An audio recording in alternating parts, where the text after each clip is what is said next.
Sejak beberapa tahun kebelakangan ini, perniagaan atas talian semakin berkembang pesat di seluruh dunia, tidak terkecuali di Malaysia. Perniagaan atas talian ini telah membuka ruang rezeki kepada para usahawan di seluruh negara, termasuk para pelajar yang berada di IPTA atau IPTS. Selama ini, bidang keusahawanan telah menjadi jalan terakhir bagi lepasan sekolah dan universiti setelah gagal mendapat pekerjaan lain yang dianggap lebih stabil dan membanggakan.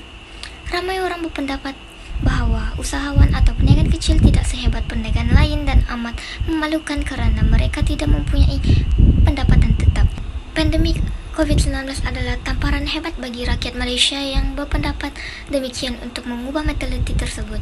Menurut berita harian 2020, kini bidang keusahawanan telah berubah menjelang pasca COVID-19 di mana bidang keusahawanan telah menjadi pilihan utama rakyat sebagai sumber pendapatan untuk memenuhi keperluan hidup di masa depan. Tahun 2015 mendapati perniagaan atas talian pada masa kini mudah untuk mendapat sokongan daripada masyarakat dan merupakan medan penjanaan pendapatan yang mudah pada masa kini.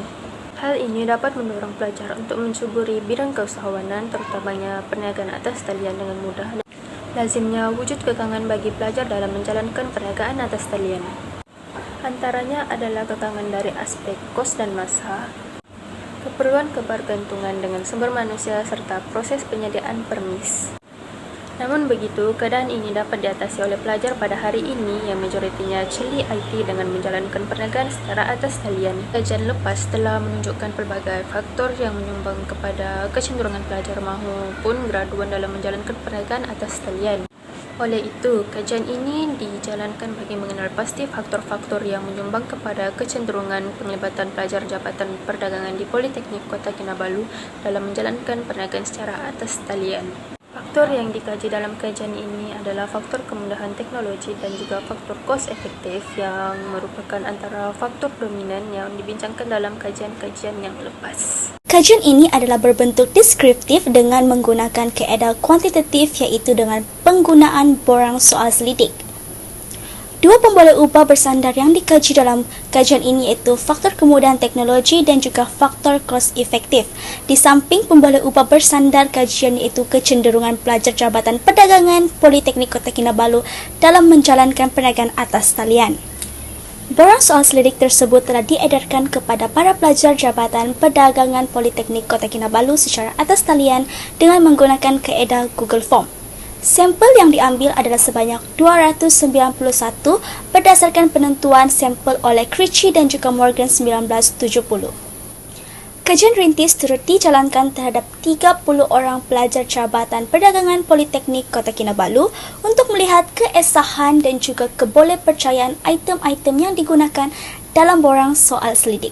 Soalan-soalan dalam soal selidik tersebut telah diadaptasi dari kajian Sabaria, Faizatul dan juga Fatima 2012 untuk mendapatkan maklumat berkenaan faktor kemudahan teknologi dan juga kajian oleh Azwin, Nur Aisyah dan Nur Rasma 2021 untuk mendapatkan maklumat berkenaan faktor cost efektif.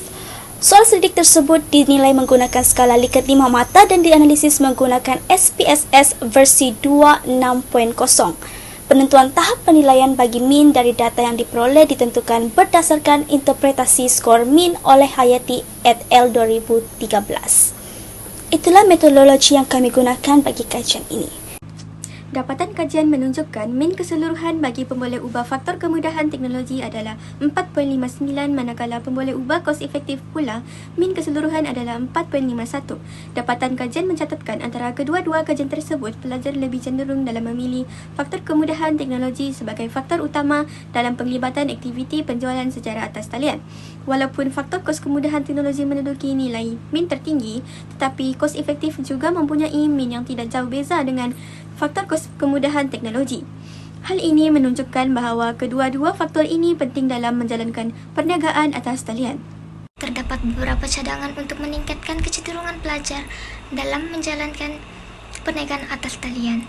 Antaranya dengan memberikan sokongan dan motivasi dengan memperhebatkan lagi kursus keusahawanan dengan mensasarkan pelajar yang berminat menjalankan perniagaan atas talian, memberi kursus atas keusahawanan kepada pelajar untuk memupuk minat pelajar dalam menceburi diri dalam perniagaan atas talian, menyediakan kemudahan infrastruktur internet yang mantap, memberikan peluang perniagaan kepada pelajar sebagai pendedahan kepada dunia perniagaan sebenar. Secara keseluruhannya, faktor kemudahan teknologi dan kos efektif mempengaruhi pelajar Jabatan Perdagangan Politeknik Kota Kinabalu untuk cenderung menjalankan perniagaan atas talian. Berbagai usaha dan inisiatif yang perlu dipergiatkan oleh pihak kerajaan dan pihak institusi pendidikan untuk memastikan lebih ramai pelajar maupun graduan memilih untuk menceburi bidang perniagaan atas talian sebagai satu kerjaya. Sekaligus dapat melahirkan lebih banyak usahawan muda yang berdaya saing. Hal ini kerana kerjaya dalam bidang ini mempunyai peluang yang luas pada situasi sekarang di mana kita sedang berhadapan dengan pandemik COVID-19 yang menghadkan pergerakan secara fizikal. Di samping itu, ia juga dapat mengurangkan kadar pengangguran dalam kalangan generasi pada masa kini. Sekian dan terima kasih.